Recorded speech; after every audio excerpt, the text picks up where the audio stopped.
Dan hari ini, cerita tentang Al-Aqsa tidak lagi ditulis di meja diplomasi, tetapi di layar dunia.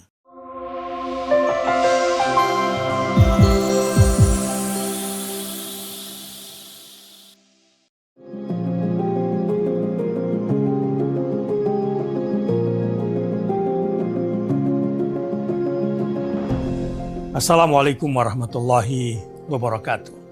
Jumpa lagi bersama UBN Podcast. Kali ini saya akan bawakan tentang intifada digital, perang persepsi global.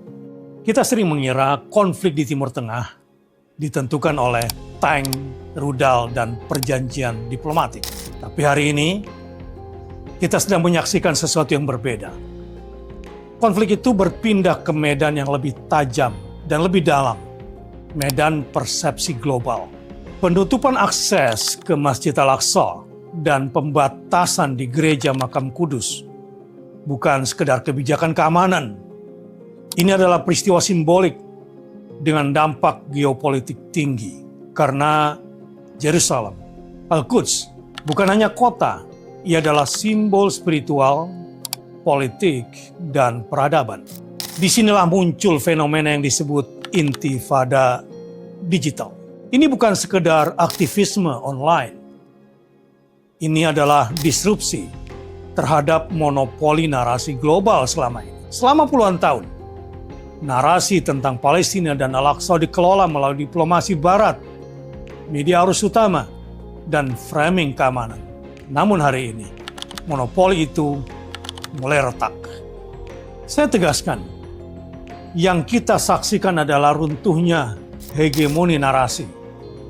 Selama puluhan tahun, Barat mencoba meredam isu Al-Aqsa melalui normalisasi dan stabilitas semu. Lalu apa yang berubah? Ada 3 hal. Pertama, kecepatan informasi. Diplomasi bekerja dalam hari dan bulan. Digital bekerja dalam detik. Kedua, otoritas sumber. Dulu, negara dan media menentukan realitas. Hari ini, video lapangan mengalahkan pernyataan resmi. Semua pernyataan resmi. Yang ketiga, struktur legitimasi. Legitimasi tidak lagi datang dari negara, tapi dari opini publik global. Saya tambahkan satu lagi. Ketika masyarakat dunia melihat realitas secara langsung melalui layar mereka, apa yang terjadi? Maka narasi resmi menjadi kurang relevan lagi. Implikasinya tentu sangat serius. Pertama, biaya reputasi meningkat bagi Israel karena isu tidak lagi dilihat sebagai konflik keamanan. Isu ini telah dilihat sebagai krisis kebebasan beragama. Kedua, koalisi opini global meluas, tidak hanya di dunia Islam, tetapi juga aktor-aktor Kristen dan Barat. Bahkan dari kalangan Yahudi yang anti-Zionis. Ketiga, tekanan domestik di negara Barat seperti kita lihat hari ini meningkat, terutama di Amerika Serikat, di mana protes jalanan dan narasi digital saling memperkuat. Bagaimana dengan Indonesia? Indonesia dengan ekosistem digital yang sangat besar berpotensi menjadi force multiplier narasi global. Tetapi di sini letak tantangannya. Apakah kita hanya menjadi amplifier emosi atau menjadi arsitek narasi yang kredibel dan strategis? Saya mengingatkan, ini adalah bentuk baru kekuatan politik.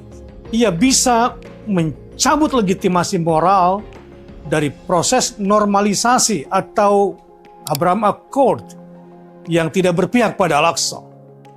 Artinya, kita sedang memasuki era baru, di mana kekuatan tidak hanya diukur dari militer atau ekonomi, tetapi dari kemampuan mengendalikan persepsi global. Intifada digital bukan sekedar tren. Ia adalah indikator perubahan struktur kekuasaan dunia dari hard power menuju narrative power. Dan dalam dunia seperti ini, yang menentukan masa depan bukan hanya siapa yang menguasai wilayah, tetapi siapa yang menguasai cerita tentang wilayah itu. Dan hari ini, cerita tentang Al-Aqsa tidak lagi ditulis di meja diplomasi, tetapi di layar dunia. Salam UBN Podcast. Bukan sekedar bicara, kita bentuk arah peradaban. Assalamualaikum warahmatullahi wabarakatuh.